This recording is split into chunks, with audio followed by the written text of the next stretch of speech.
ایک ہری پگڑی کے مولانا نے مجھ کہا کہ مولانا لوگوں نے کیا کیا. ایک مولانا بول رہا تھا کیا کیا. جو کچھ کیا ہے مولانا الیاس نے کیا ہے. میں نے کہا شرم نہیں آتی تم کو؟ کیا الیاس قادری نے مولانا بنایا؟ کتنے مولانا بنایا؟ الیاس قادری تو ایک آدمی کو بھی ملا نہیں بنانے پر قادر ہے.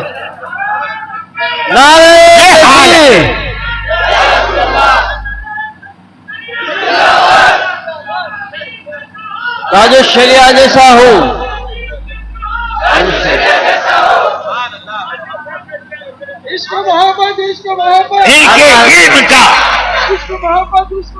ان کے علم کی شان اتنی نرالی اتنی اونچی ہے کہ ایک مرتبہ میں اور مفتی شریف الحق صاحب علیہ الرحمہ دونوں کراچی گئے. ان کو پتا چلا کہ یہ دونوں آئے ہوئے ہیں تو 3 بجے رات میں زیارت کے لیے تشریف لائے.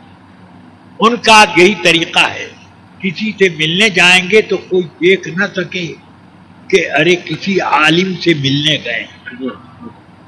ہاں ٹھیک نقب لگانے کے وقت ان کو ملاقات کا شوق ہوتا. ہاں گھروں میں نقب لگانے کا جب وقت تو اس وقت یہ چلتے ہیں کہ کوئی پہچان نہ لے کہ فلانے عالم کے پاس گئے. تو اب آئے مفتی صاحب کو بھی انہوں نے کچھ نذرانہ دیا, مجھے بھی دیا. تو میں نے لے کر یوں رکھا اور پھر میں نے کہا لیجیے, میں نے قبول کیا. یہ اب آپ میرے لیے حرام ہے لینا. میں نے کہا معاذ اللہ توبہ توبہ, یہ کیسی بات کر. نہیں, کوئی چیز دینے کے بعد واپس لینا تو شرعاً حرام ہے. میں نے کہا کب سے آپ مفتی بن گئے؟ یہ حضرت مفتی بیٹھے ہوئے ہیں, یہ مفتی صاحب بیٹھے ہیں, آپ کیوں فتویٰ دیتے ہیں؟ ایسا فتویٰ آپ کو دینے کا حق کیا ہے؟ کیوں حضرت؟ اب مفتی شریف الحق صاحب سے کہتے ہیں کیوں حضرت یہ لینا مجھے جائز ہے؟ کہاں بالکل جائز ہے, کوئی قباحت نہیں. علامہ بالکل صحیح کہہ رہے ہیں. تو اب اتنا بڑا علم کا سمندر ہے یہ, مگر کیا کیجئے گا کہ سمندر رہ گیا پانی سوکھ گیا. سبحان اللہ. حضور محدث طویل, حضور محدث طویل, نائب قاضی اسلام, ممتاز الفقہاء, شہزادہ تاج الشریعہ.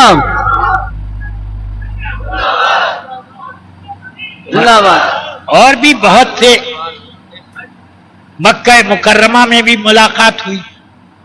اب وہ آئے ملنے کے لیے, ٹھیک 3:30 بجے آئے. میں سویا ہوا تھا, ایک آدمی نے میری ٹانگ ہلائی. میں نے کہا کیا بات ہے؟ کہ حضرت مولانا الیاس عطار صاحب تشریف لائے ہیں آپ سے ملنے کے. میں نے کہا ٹھیک ہے, ان کو ادھر بیٹھو, میں آتا ہوں. تو میں اٹھا, سوچا کہ اب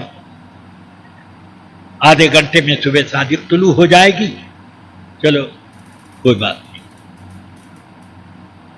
اب وہ میں نے اطمینان سے مسواک کرتا رہا, غسل خانے میں بیٹھ کے وضو وغیرہ کیا, پھر آیا. میں نے کہا کہاں ہے مولانا, بلاؤ. تو آئے, مصافحہ وغیرہ ہوا. پھر صبح صادق ہو گئی. میں نے کہا کہ آپ تو وہاں نہ جائیں گے پڑھنے, میں تو یہیں پڑھتا ہوں. کہ نہیں میں آج آپ ہی کے پیچھے پڑھوں. ٹھیک ہے, ٹھیک, کوئی بات نہیں. تو اب ہم لوگوں نے نماز پڑھی. میرے ساتھ 6 آدمی تھے, وہ بھی شریک تھے. اور یہ بھی اپنے 3 آدمیوں کے ساتھ شریک ہوئے. ہو گئی. اس کے بعد وظیفے وغیرہ سے فارغ ہونے کے بعد اب وہ فرماتے ہیں کہ آپ مجھے کچھ نصیحت کر دی.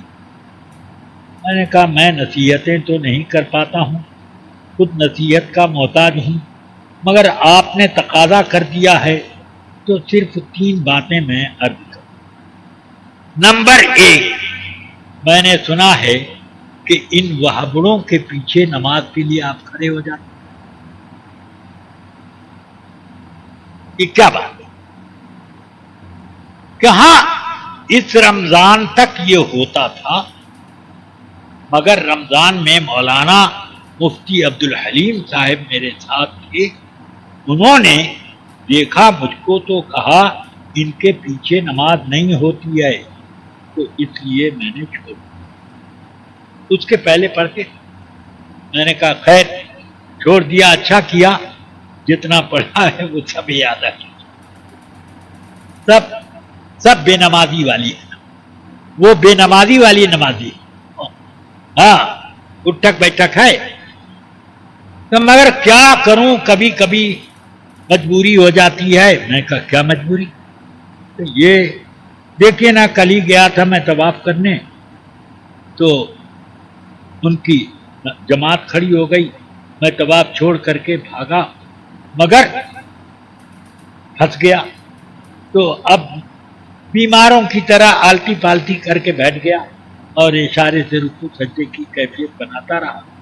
میں نے کہا کہ ٹھیک، ایک بات مجھے بتائیے کہ جو آپ کو بیمار نہیں جانتا وہ لوگ کیا سمجھ رہے ہوں گے کہ یا تو یہ کوئی اناڑی جنگلی نماز پڑھ رہا ہے، اور یا یہ بالکل معذور لنگڑا لولا لنجا آدمی. دو میں سے ایک ہی تو سمجھے گا. ہاں یہ بات تو ہے. تو میں نے کہا کہ ایسا کام کیا کروں. اب مجبوری تھی نا، طواف کے لیے میں گیا تھا.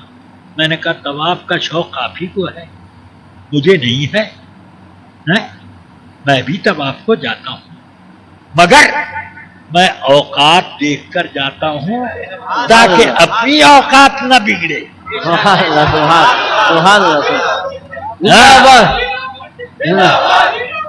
زندہ باد. ان کی فجر کی نماز کے بعد گیا.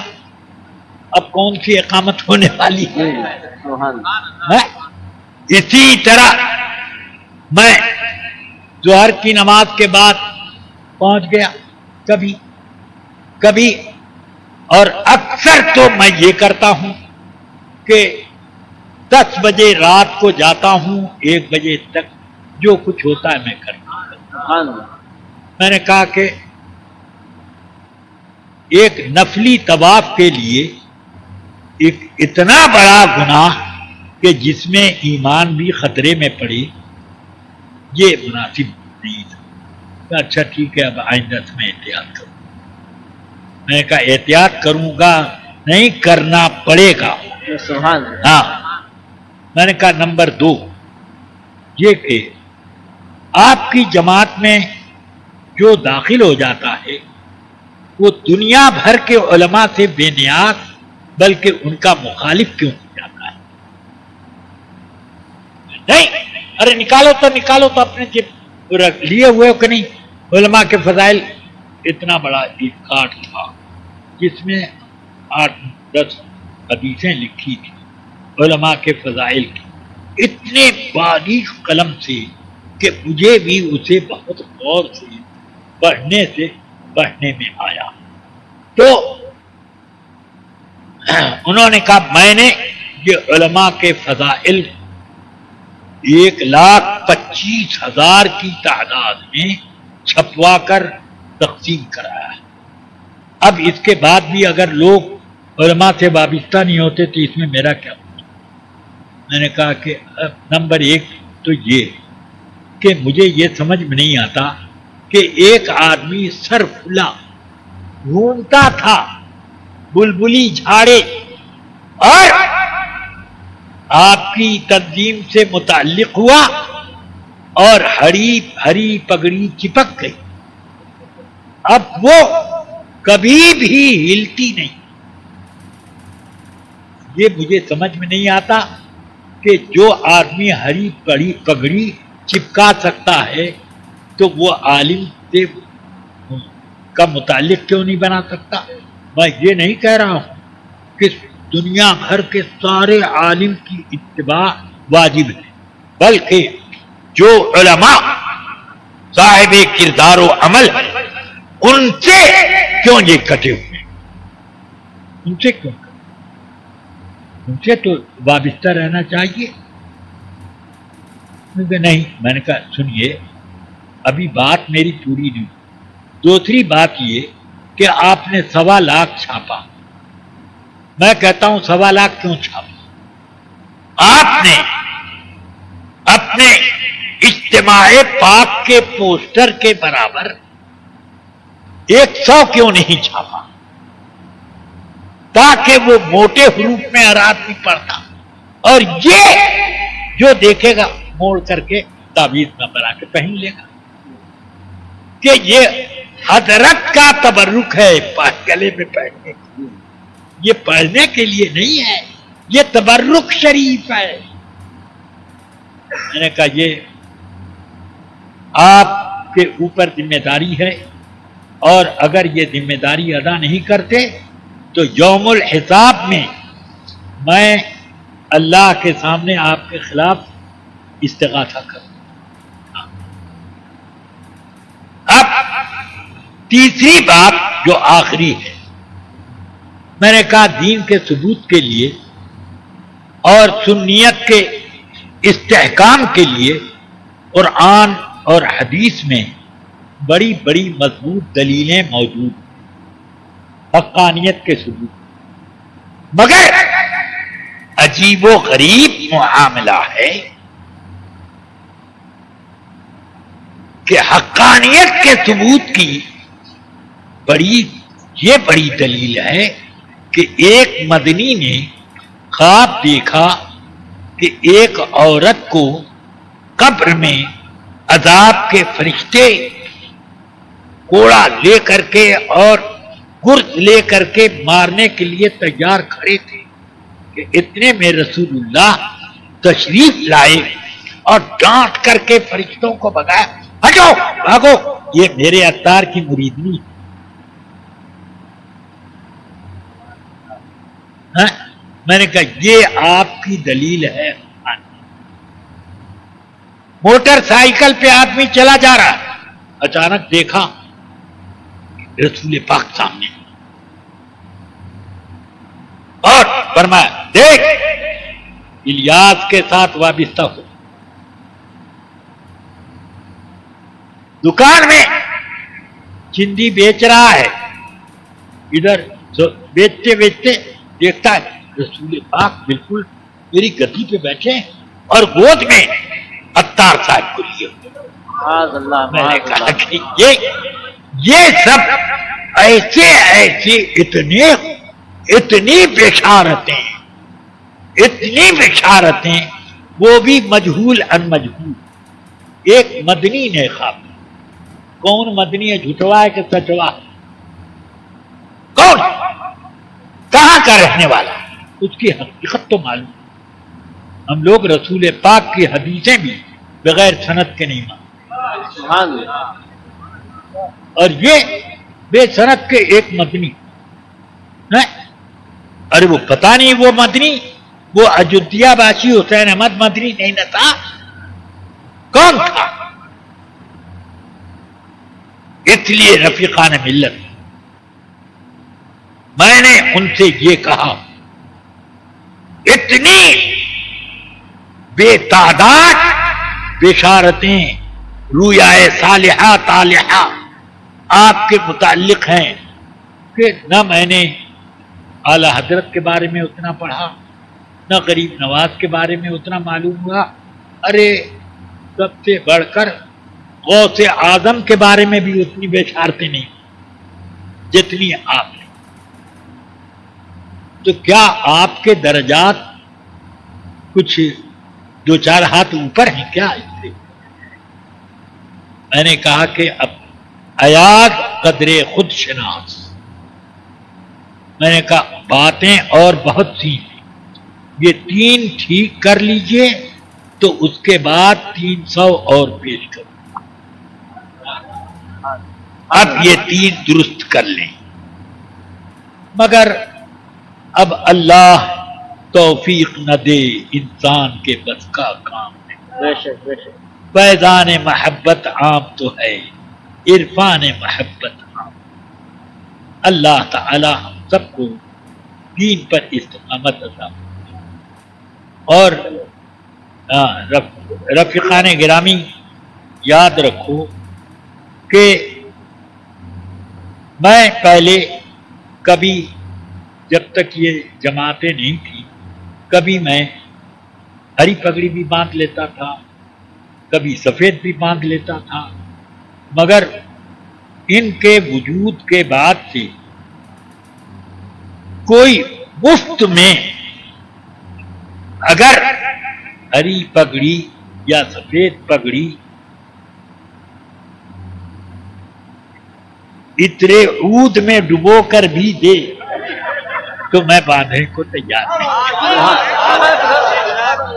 حضور محدث کبیر، حضور محدث کبیر. اب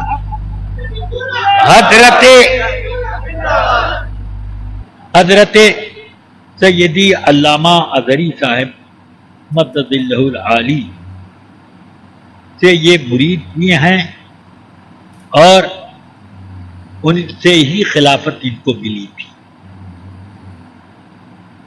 اور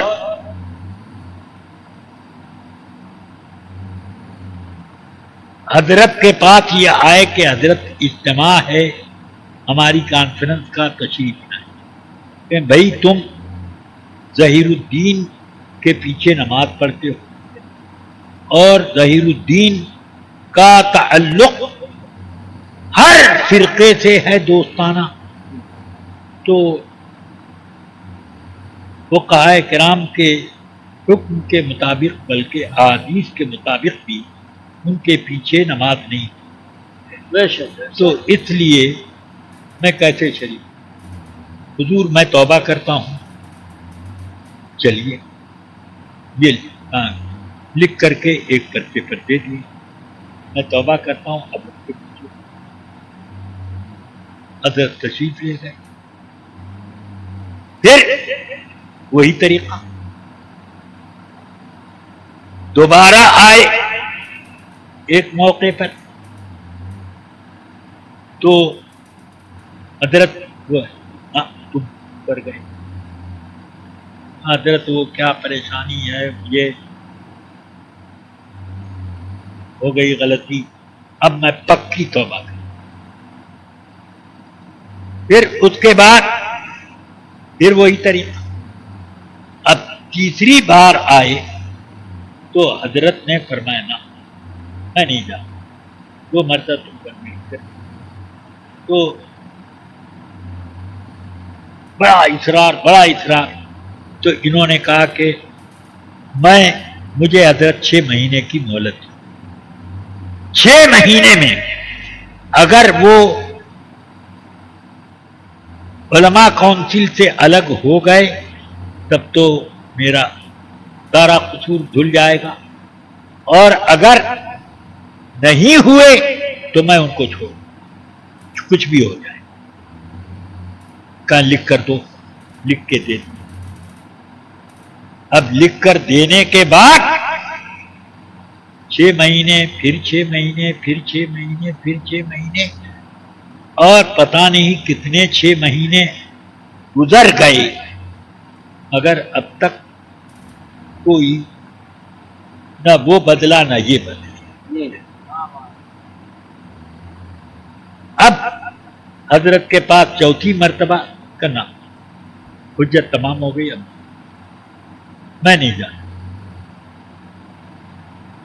ان کے کی کانفرنس جو تھی اس میں مولوی ظہیر الدین نے تقریر میں کہا قبر میں 3 سوالات ہوں گے، مر رب کا، ما دینوں کا، اور ما تقولو کیا. 3 سوال. مسلک کا سوال کہاں ہوگا؟ مسلک کا سوال تو قبر میں ہوتا ہی نہیں، اس لیے مسلک کی لڑائی بے سود. اب ایک بھونچال مچا بمبئی میں. حضرت علامہ اظہری صاحب اور مجھے لوگوں نے اس کے جواب کے ایک جلسے کو کیا. میں نے اس میں کہا کہ میں تو نہیں کہ میں بتا سکوں کہ کیا تقریر کی، لہذا میں 15 گھنٹے پہلے یہاں اسی لیے آیا ہوں کہ مجھے ان کا سی ڈی دو تاکہ ان کی تقریر کو میں سنوں کہ کیا کہا. تو اس تقریر میں یہ بھی کہا کہ نہ معلوم کب سے یہ رسم بد پیدا ہو گئی ہے کہ لوگوں سے کہنا، لوگوں تو جلسے میں کہا جاتا ہے کہ درود شریف پڑھو. معاذ اللہ معاذ اللہ معاذ اللہ. یہ کب سے رسم بد پیدا ہو؟ معاذ اللہ. اللہ تعالی فرماتا ہے یا ایھا الذین آمنوا صلوا علیہ وسلموا تسلیما.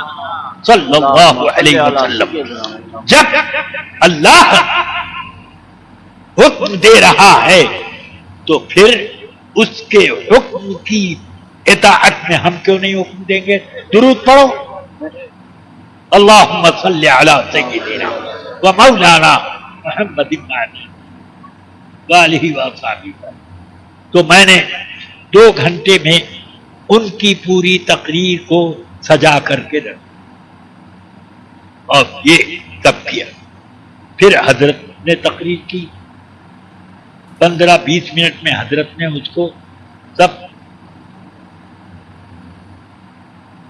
الحاصل یہ کہ ان لوگوں نے، دونوں پارٹی نے، یہ تو کم سے کم بہت بڑا برائی کا جال پھیلا دیا کہ یہ بد مذہبوں کا رد کرنے سے کتراتے. ایک. دوسرے یہ کہ یہ لوگ بد مذہبوں کے رد کے جلسوں میں بھی نہیں بیٹھے. نمبر 3 یہ کہ اگر ان کی طاقت یا ان کی تعداد زیادہ ہوتی ہے اور کوئی خلاف بول دے تو مار پیٹ بھی کر ڈالتے ہیں. اور اس سلسلے میں مجھے کئی مولاناؤں کے بارے میں اطلاع ہے کہ انہوں نے کچھ کہا تو ان کی بھی پٹائی کر. اب یہ علامہ اظہری کے خلاف یا اور کسی بھی عالم کے خلاف بولتے ہوں تو کیا اب جواب میں اس کا بھی پٹائی کرنا ضروری ہے؟ میں تو اس چیز کو پسند نہیں کرتا، مگر دروازہ کیوں ایسا کھولتے؟ ایسا دروازہ کھولا ہی کیوں جاتا ہے؟ نمبر 3 یہ کہ ٹی وی کو دین پھیلانے کا ایک بہانہ بنایا ہے. اصل مقصود شہرت، اصل مقصود ناموری، بے شک مگر اس کو بہانہ بنا کر کے بیس کر دیا. جب ایک سیمینار میں سوال کھڑا ہوا تو اس سوال کے اوپر میں نے صاف طور سے تمام سیمینار کے شریک علماء سے یہ کہا کہ بھائی جو لوگ ٹی وی پر تقریر کو جائز سمجھتے ہوں وہ لوگ اپنی دلیل پیش کریں. سب 7-8 علماء نے کہا کہ ہم اس جائز سمجھتے ہیں. میں نے کہا کس بنیاد؟ اس کے ذریعے سے دین کی اشاعت ہوگی. میں نے کہا اور کوئی دلیل؟ کہ بس یہ. میں نے کہا اس کے ذریعے سے